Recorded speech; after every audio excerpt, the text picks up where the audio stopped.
In the kingdom of Eldoria, where ancient forests whispered secrets to the wind and castles rose like silver spears against the sky, Sir Alaric rode alone. His polished silver armor caught the dying light of autumn, gleaming as though forged from starlight itself.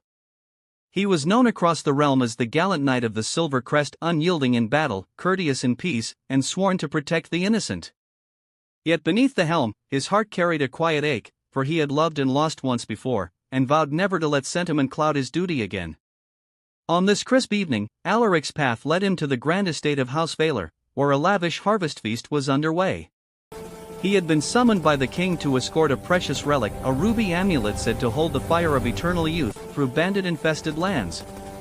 But as he entered the torchlit hall, his gaze fell upon her. Lady Elara. She stood near the great hearth, bathed in the glow of flames that danced like living jewels. Her gown was opulent, flowing rivers of crimson silk embroidered with threads of gold that shimmered with every breath. Her raven hair cascaded in waves down her back, held by a circlet of rubies that matched her lips. She was the daughter of Lord Valar, renowned for her beauty and her sharp wit, but also whispered to be untouchable, promised since childhood to a distant duke she had never met. Their eyes met across the crowded hall. Alaric felt the world narrow to just her smile, soft and knowing, as if she had been waiting for him.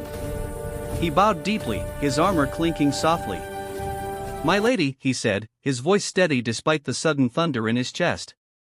"I am Sir Alaric, at your service."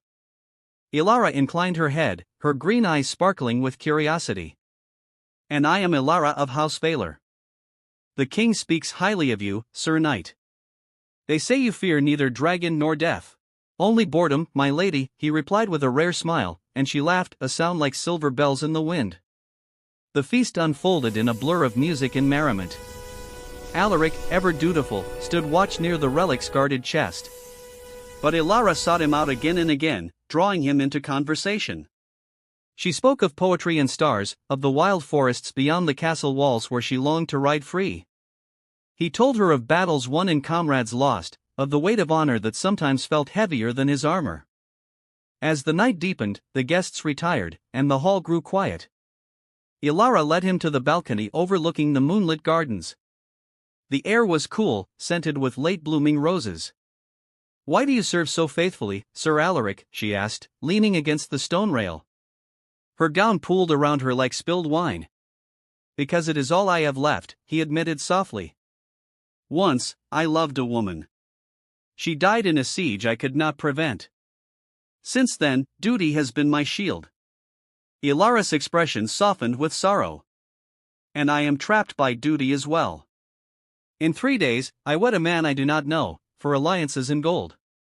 My heart yearns for something more, for adventure, for true connection." Alaric turned to her, his silver gauntlet brushing a stray lock from her face. The touch lingered, electric. "Then let us steal one night from fate," he whispered. They slipped away into the gardens, where shadows hid them from watchful eyes. Beneath an ancient oak, they talked until the stars wheeled overhead. Elara confessed her fears of a loveless life, Alaric shared dreams he had long buried. When she shivered in the chill, he removed his cloak and draped it over her shoulders, the silver crest gleaming against the red of her gown. As dawn's first light touched the horizon, Alaric knelt before her. "Elara, you have awakened something I thought dead. But I am only a knight bound by oaths. I cannot ask you to forsake your duty for mine." Tears glistened in her eyes. "And yet my heart has already chosen you." They kissed then, fierce and tender, a promise sealed in moonlight. But reality crashed upon them with the morning trumpets. Lord Valar discovered their absence, and whispers of scandal spread. The Duke's envoy arrived early, demanding the wedding proceed. Alaric was summoned before the Lord. "You have dishonored my daughter," Valar thundered. "Leave this house, or face exile." Elara burst into the chamber, her gown swirling like flames. "Father, no. I love him." The Duke offers security, but Alaric offers life. The Lord's face hardened. "Love is a luxury we cannot afford. The relic must reach the king safely, that is Alaric's true duty." Heart torn, Alaric bowed. "I will fulfill my oath, my lord. And I will not stand in the way of your daughter's future." He prepared to depart alone, the ruby amulet secured in his saddlebag. At the gates, Ilara ran to him, tears streaming down her beautiful face. "Take this," she said, pressing a golden ribbon from her gown into his hand. "So you carry a piece of me." "And you keep this," he replied, placing his silver crest pendant around her neck. It rested against her heart, cool against warm skin. "I will return for you," he vowed. "If fate allows." But fate was cruel. As Alaric rode through the Whispering Woods, bandits ambushed him hired, it was later revealed, by the jealous Duke. Outnumbered, Alaric fought with legendary fury, his silver armor flashing like lightning. He slew many, but a poison arrow found its mark. Mortally wounded, he collapsed beneath the same ancient oak where he and Ilara had shared their night. With fading strength, he tied the golden ribbon to his sword hilt. Days later, searchers found him. The relic was safe, delivered by his faithful squire who had escaped. News reached the castle, the gallant knight was dead. Ilara, forced into her wedding gown of red and gold, wept silently as vows were spoken to a stranger. But that night, she fled the feast, riding into the woods with only Alaric's silver crest around her neck.